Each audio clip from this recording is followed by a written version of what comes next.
Mga showbiz personalities na natalo nitong botohan, midterm elections 2025. Marjorie Barreto. Talo sa midterm election nitong taon ang celebrity mom na si Marjorie bilang konsihal ng Caloocan. Sa resulta ng partial at unofficial vote, hindi siya nanguna sa botohan.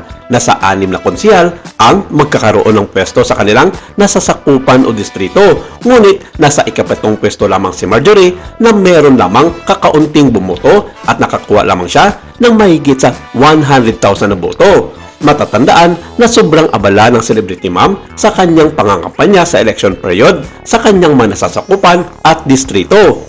Dennis Padilla. Bigo naman na makakuha ng pwesto at posisyon sa ikalawang distrito ng Caloocan ang aktor at komedyanteng si Dennis Padilla. Sa partial and unofficial result pa lamang ng botohan as of 8 AM ng May 14, 2025 ay nasa mahigit 8,000 lamang ang nakuha niyang boto at ika-16 lamang siya na sarasabing pwesto na iyon. Sa kasagsagan naman ng kanyang pangangampanya ay naging kontrobersya ito sa naging kasal ng kanyang anak na si Claudia Barreto. Dahil dito, marami sa kanyang mga constituent ang nadismaya sa kanya at isa ito sa naging dahilan para bumagsak siya at natalo sa nakaraang midterm elections. Marco Gumabaw. Hindi naman gumana ang kanyang makinarya bilang isa sa pinakasikat na artista sa ngayon para makuha ang sentimento ng mga botante na kinasasakupan niya bilang isang lehitimong mamamayan sa nasabing distrito.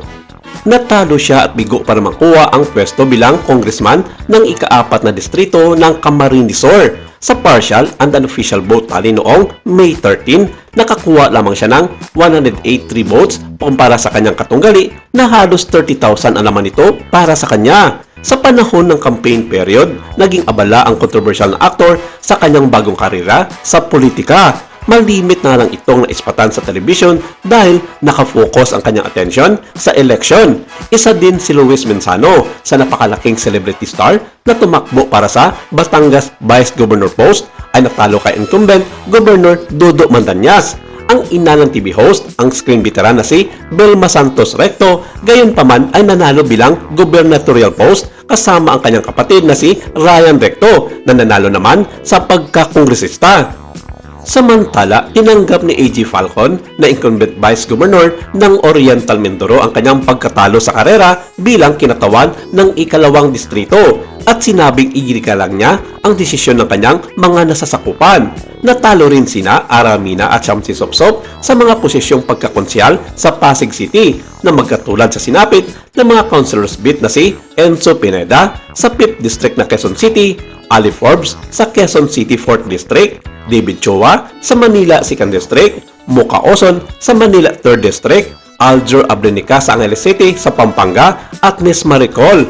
Habang si Victor Neri naman na tumatakbo bilang mayor ng Makati ay hindi rin pinalad na manalo at pumakto lamang sa 4 na mga kandidato na tumatakbo sa nasabing posisyon.